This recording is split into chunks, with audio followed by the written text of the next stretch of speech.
Hey ladies and gentlemen, this is Drew and I'm going to give you a highlight lightning version of the same presentation that I delivered to a recent chamber lunch and learn type of presentation. So in those lunch and learns, right, if you've ever been to something like that for your local chamber, it's educational and it's a great time. We had a particularly great time, but it's very fast. So I had to look at it like, if I am going to talk about online marketing in 30 minutes, I want to deliver the most, the most valuable information. You got 30 minutes.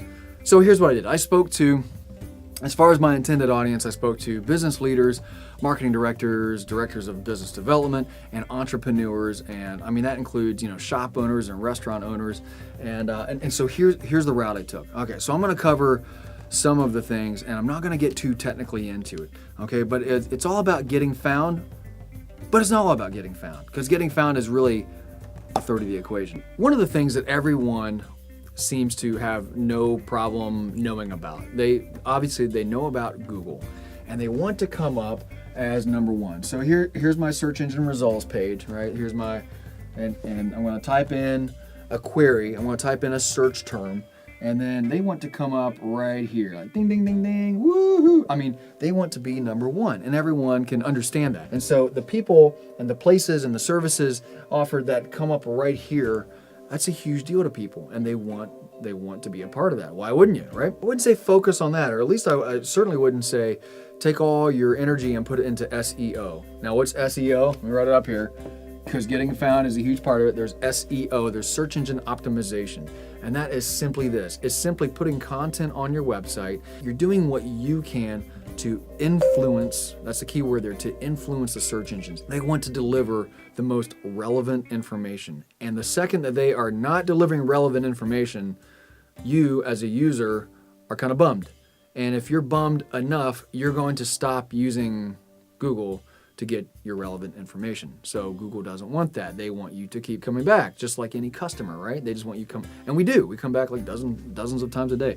Okay, so that's SEO. Now, getting found. I'll mention one other means of getting found: sponsored traffic. Now, what's sponsored mean? Sponsored, obviously, is putting a little bit of cash behind an ad, something. Now, the big channels as far as sponsored traffic are Google and Google AdWords and Google, and that also includes the Google Display Network. That's all the millions of websites that have space. That's like rental space, right? They have space for ads, and it could be what's called a skyscraper, and it could be what's called a leaderboard, right? A wide picture banner, or it could also be text. It doesn't have to be an image, but that's the display network. It could be when you search for something and you find maybe this number one spot isn't organic, but maybe it's got a little AD in front of it, which means ad. It's a sponsored ad. Someone has paid money and they are ready to, someone hasn't paid money yet. If you click on that ad, they just spent some money, but someone has at least backed it with a little bit of cash, or maybe a lot of cash, because sometimes these get really expensive depending on the industry, but someone wants to appear there and they have bid. It's a bidding system, and they have bid some money to show up first, and if you click it as a user, you just spent them some cash. Facebook is the other huge traffic generator, and it's so great because you can really target down to demographics and age and likes and what groups they're a part of and what pages they like, their likes and interests. You can do the same thing on Display Network too. But anyway, I'm going to move on because those are the two types of traffic. And just a quick overview, those are the two ways you can get traffic. You can do all you can to attempt as best as you can to influence the search engines to see you and think you are credible and valuable. And there's lots of ways to do that. And then you can also put some cash behind some very economical ad spend these days, and through YouTube and Google and Facebook, you can get traffic to your website. Okay, so that's all I'm going to cover with getting found. Let's go to the next part, because this part, frankly, I think is a bigger deal. What good is it if you're number one in Google and you're getting a gajillion hits and you're making zero in sales, or you're making zero in people wanting to start the business relationship with you? What is it that you say? Well, I think it's very important that we have something on our website. Let's say here's our search page. So let's continue the cycle down here, and this is your page that they go to. Now, rather, if they find you search engine, they might go to your homepage. But if you're sponsoring some traffic, you might have a particular ad and you want to send them to someplace very, very specific. Otherwise, if you send that traffic to a homepage, they're probably going to back out. It just, it depends on what. I've seen some gray area to that, right? I've seen some homepages that, can kind of work as a great landing page. But when they click on an ad and the next page they go to is a landing page, that's that term. So what are you going to say? That is the huge deal. Now keep in mind that your online audience, they have so many other things that are top of mind and that don't include you.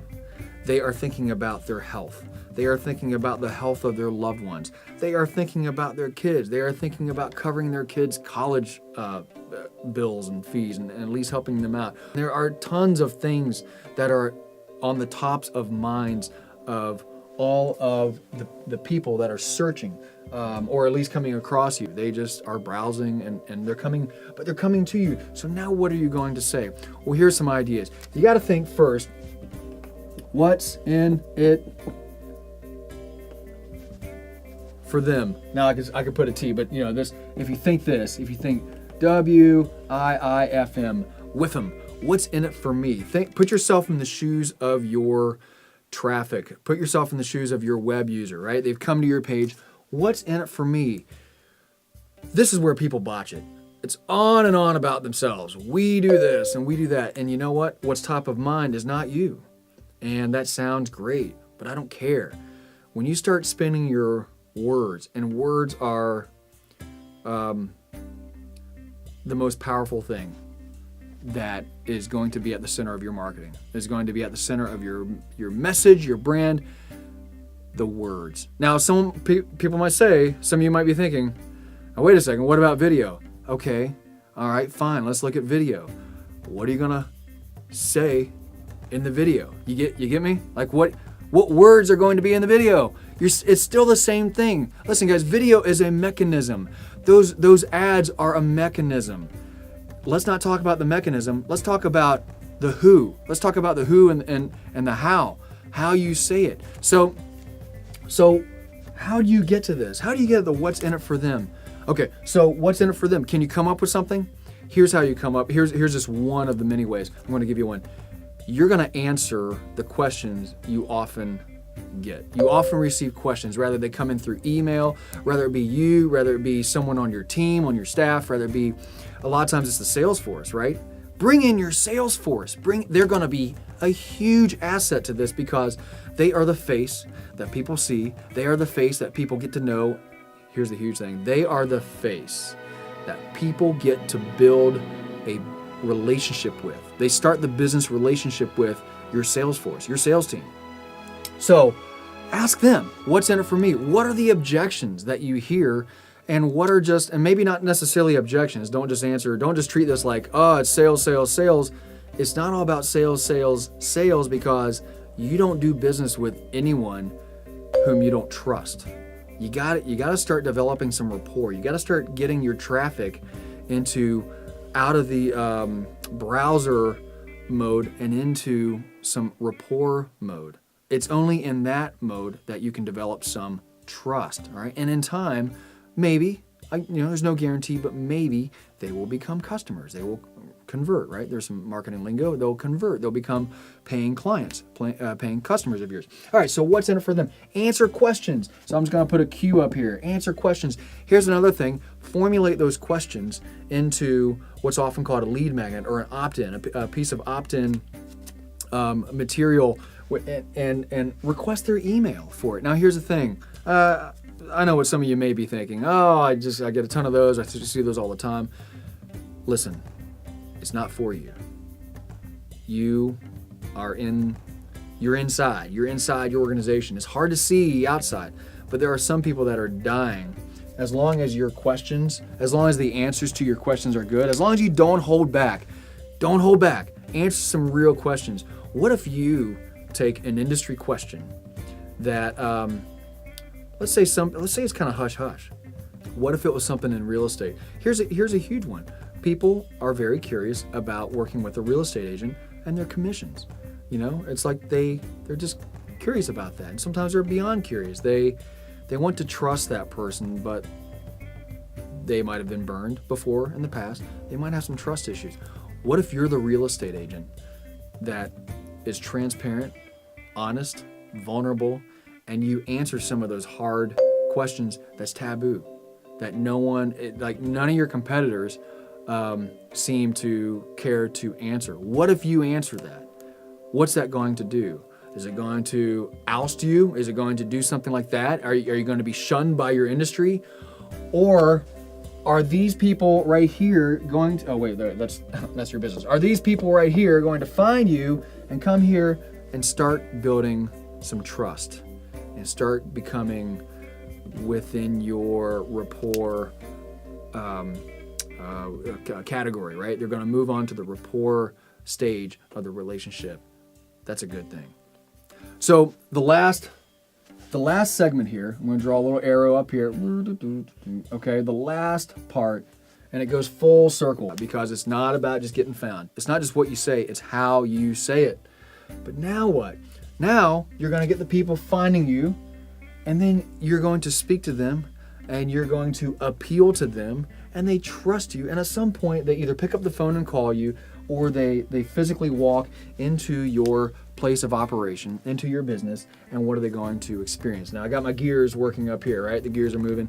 This is to represent your systems, the way you run things. I don't know about you, but have you ever stepped into a fast food restaurant and given an order and you've seen the staff go absolutely nuts? Like, not like crazy, like, woohoo, thanks for ordering, but I'm talking like chaos. And it's crazy because people are taking orders. There are people fixing food and fixing food quickly all over the United States and the world. But right here, for some reason, if you've shared this experience with me, there's been that time where you've stepped into a fast food restaurant and oh my gosh, it felt like my order was going to be responsible for the building caving in. I mean, it's ridiculous, but that's how frantic sometimes it seemed like people were moving. I don't know what is going on there. Some people like drama.